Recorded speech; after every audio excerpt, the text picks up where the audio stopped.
Hey everyone, so it is Thursday, August 29th, and I figured this would be a good time to kind of look at the last two shows, do a little bit of a recap, tell you what I changed between those shows, what I'm changing after those shows, what my next show is, and just kind of recap everything. So the Portland Classic, it was my first time back in over 2 years, and I ended up placing 6th place.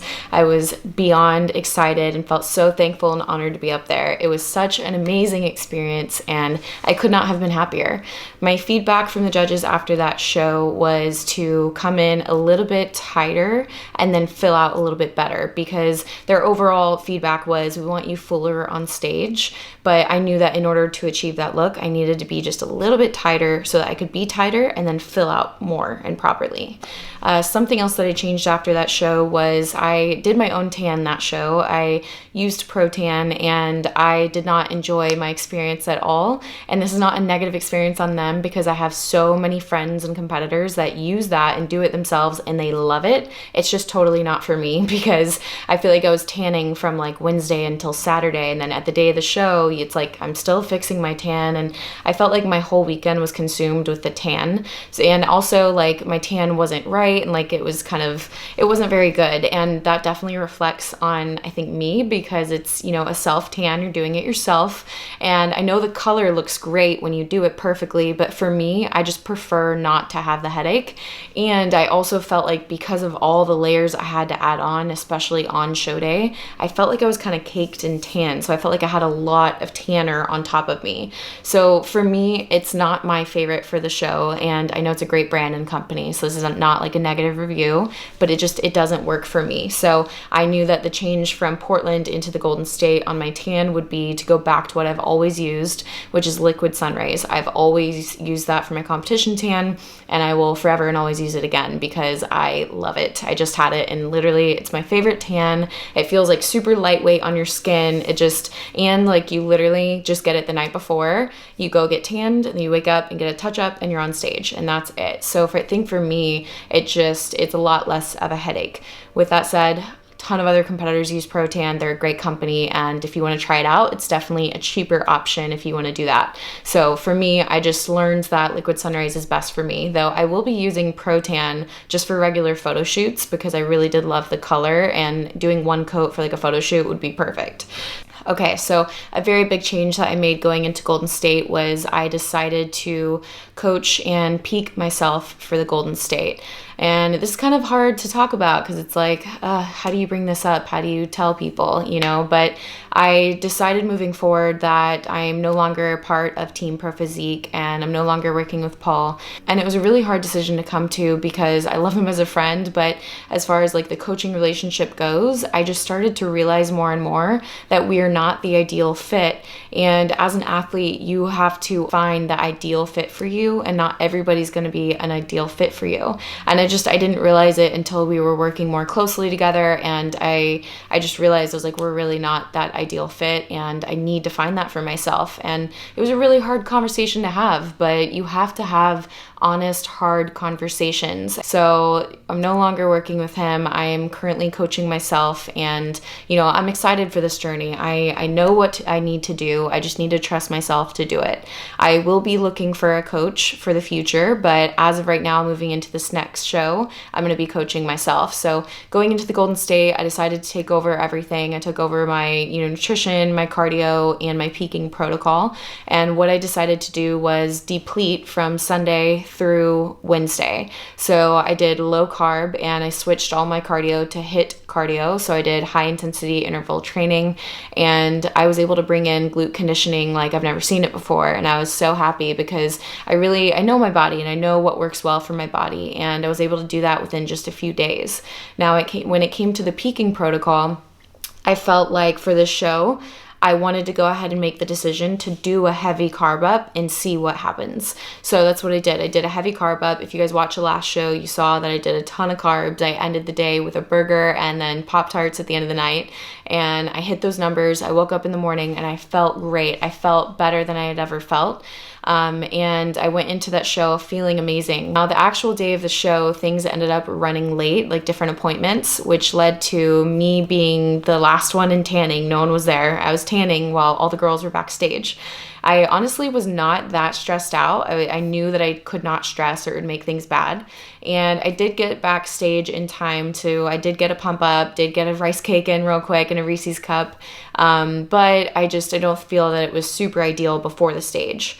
Now, looking at my actual stage shots from the Golden State, I don't even know how, but I still feel that my glutes were flat on stage, which is just crazy to me with everything that I did. Now, as I reviewed my progress photos compared to my stage photos in the Golden State, I saw conditioning that I needed to see in my progress photos, and I did not see that on stage. I think it's half of my posing, and the fact that my posing from the Golden State in my back pose, it was, I told you guys in the last video, I think it was, that from the Portland show, my shoulders, my elbows were a little too far in, and they wanted me to bring them out to create more of that X frame. And I think at the Golden State, I just exaggerated it too much, and I went too out. So it was like, one side of the spectrum. I was too far in, and on this one, I was too far out. My happy spot is going to be in the medium. So I think part of, why the pose looks that way is the posing. And then second is, my glutes not being as full on stage. But then third, I think that the very heavy carb load that I did the day before, I think that went well. But then I also did it the day of. And somewhere in the mix of things, I lost those fine lines of conditioning on my glutes, which really would have made such a big difference for me. So what I learned from that experience was that you have to find that happy medium of being able to fill out properly, but not losing the most important lines. I was tracking my progress and I felt amazing. I felt the best I had ever felt, but what I should have done is tracked my progress on my weakest part, which is my glute ham tie-in. Had I paid more attention to that the day of and after every single meal, I might have noticed, I think I'm losing a little bit of that line separation, and maybe I could have caught it. So it's good. It's literally just a learning experience. It's trial and error. Now I know what works. Now I know, even leading into the show, what I can do to deplete myself and, do my HIIT cardio and how I can achieve those lines. And at this time, now that I have more than 4 days, I can achieve them even deeper so that when I do carb up, hopefully I can keep those lines. So it's all just a learning experience. And it honestly, I've learned so much on every end of the spectrum after these last 2 shows. So I did end up placing 10th place at the Golden State. One, was really happy with that, but 2, I know that I can do better than that. So of course I would have liked to improve on my placing, but I think there were a lot of things that went into that. I really do think that my glutes look flat on stage and my back pose was not what it should have been, even though I thought I had fixed it in my head. This was one of the questions that you guys asked, was how to interpret feedback from the judges. So after the Golden State, I had the judges tell me that I needed bigger shoulders, fuller glutes, and bigger chest muscles. And so, when you get feedback from judges, I think it's really important to combine that feedback with somebody that has a really well-trained eye, someone that really understands how to bring in the look that they're looking for. Because sometimes when the judges tell you you need bigger glutes, bigger shoulders, bigger that, it doesn't necessarily mean, okay, go into a 3-year off season and go get swole AF. It just means they want to see that bigger muscle on stage. There's so many different ways to achieve that. So for example, they said bigger shoulders. One way that I can do that is by bringing in more leanness. So the leaner that you get, the bigger the muscle is going to appear if you have the muscle there. I'm somebody where I have the muscle in my glutes and in my deltoids. I just need to be able to show that to them better. So one thing I can do is definitely bring it in leaner so that I appear bigger. But then 2, I've got to properly carb up and I've got to properly pump up to make sure that I bring that on stage. So it's a combination of a few different things. After the Golden State, I was able to talk to somebody who is really good about giving such detailed and such direct feedback. And so I combined that person's feedback with the judge's feedback, and it really helped me to really understand what they're looking for. So now that I know exactly what they're looking for, I can come in with better posing. I'm going to come in with more conditioned glutes, more conditioned shoulders, and be able to showcase bigger shoulders, fuller, rounder glutes, which is definitely going to be a lot of the peaking process as well, and making sure that I hit that perfectly, and just an overall better package. So like I said, I've learned a lot, and the changes that I'm making moving forward is my cardio is completely different now. I'm doing interval training cardio.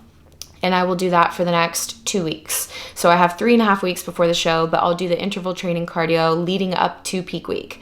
Now, I'm somebody that I hold a ton of inflammation, and interval training is very hard on your system, and it's very hard on like the body aesthetically. So my legs will actually look like logs throughout the week, and there's not much separation because they're so inflamed from the leg training, from the HIIT cardio that I'm doing. But knowing that, I know that that's what will bring the conditioning. So I'm going to do that and not worry about having legs that feel like so just inflamed all the time. And then when it comes time to peak week, I'm really going to rest, recover, and make sure that I can see that separation. I'm not doing any HIIT cardio at that point. As far as my diet goes, I'm going to be doing carb depletion and basically just getting as lean as I possibly can within the next 2 weeks. And then after that, during peak week, I'll reintroduce carbs and I'll bring that back up, and I'll try to really, really fill out. Now, my approach moving forward is I think I'm going to do a little bit of the mixture of different peak weeks that I've done over the last few years. So this last time I did it really hard and really heavy, and this time I'm going to track and monitor my progress by my weakest part, which is that glute ham tie-in, so that after every meal, I'm going to know exactly what's happening with my body, and more importantly, after every day. So really, it's kind of like, after Wednesday, whatever I do on Wednesday, that determines what I'm going to look like Thursday morning. So I'll really be monitoring it day to day, and I am going to do a little bit of a happy medium between the high carb up that I did and a little bit of the moderate approach carb up that I did. So those are the changes I'm making into the next show. I am doing the Ben Wieters Natural Pro. It is an IFBB Pro League Olympia qualifying event, meaning if you win first place, then you not only get qualified for the Olympia, but they actually pay your entire way to the Olympia, which is awesome. And it's also the first ever IFBB show where they will be testing the top winners. So the top winners of every class are going to be tested for any drugs. I think that it's a really awesome opportunity for a bunch of natural competitors to go and compete against each other. And I'm just really excited. So it's going to be a great show. It's in Montreal, Canada. I did announce this on my Instagram already, so I was floored with the amount of responses of people that live in Montreal or live a few hours away that are going to come in for it. So I've decided that I'm definitely 100%, if you make the effort to come out for the show, I will meet you. We will get a photo together. We will get a hug. We will get to say what's up. So let me know in the comment section below if you live anywhere near Montreal and if you would like to come. I will definitely be organizing something, and I will give you guys all the details as soon as I can. So that means we are about 3.5 weeks out from the next show. I know the improvements that I need to make. I know exactly what to do. I trust myself to get there, and I am one step closer than I was yesterday. The series is labeled Undeniable, and it's the 3rd season that I've done of this. And I hope you guys understand that being undeniable is a choice. It's a lifestyle. It's how you live your life, and it's how you go after your goals on a daily basis, on a step-by-step process. And when you're doing that, it doesn't always mean that you're going to get your desired goal or your desired thing in the time or in the time frame that you would like to achieve it by. Of course, I would love to win, but I am realistic in the sense that I've got to do everything that I can do and then leave it up to the rest. And looking back at, my photos and looking at everything, I wanted to input my personal opinion on there, because a lot of people say like, oh, I thought you were first place or things like that. And that's so sweet. And thank you guys for the support. But objectively looking at my physique and my package, I don't believe that it is an undeniable package when compared with everybody else on stage. I think if I can bring in that glute ham tie conditioning, I am going to be undeniable. But I think as far as what has been presented on stage, it's not there yet. I actually want to share photos from 2 weeks out and then photos of me on stage. And I think that I saw that 2 weeks out, and I don't think that I saw it on stage. And that's what's really hard, is sometimes you do look better in your progress photos than you look on stage. So you have to figure out how to bring that to the stage. Sometimes it has to do with the lighting differences. Sometimes it has to do with your actual protocol and what you're doing. So I know for me, I've got to bring in these lines so deep that no matter what lighting hits them, I will have them on stage as well. So I am practicing every single day what it means to be undeniable in my life, because my undeniable moment is coming. I know that. So you guys have to figure out what you have to do in your life today to be undeniable. That goal, that moment, that win win is coming. Trust me, it's coming for you and it's coming for me. We got to put our head down. We've got to focus. We've got to focus on one day at a time, do what we know needs to be done, not get overwhelmed by looking at the whole big picture of things, not worry about what everyone else thinks of our decisions, but do what's best for us and continue along that path, continue along that process. I want to thank you guys from the bottom of my heart for watching this video, for supporting me along the way, and I'm going to go ahead and now start vlogging this journey up to Montreal. So I love you guys. Throw the video a thumbs up, comment down your feedback below, and I'll see you in the next video.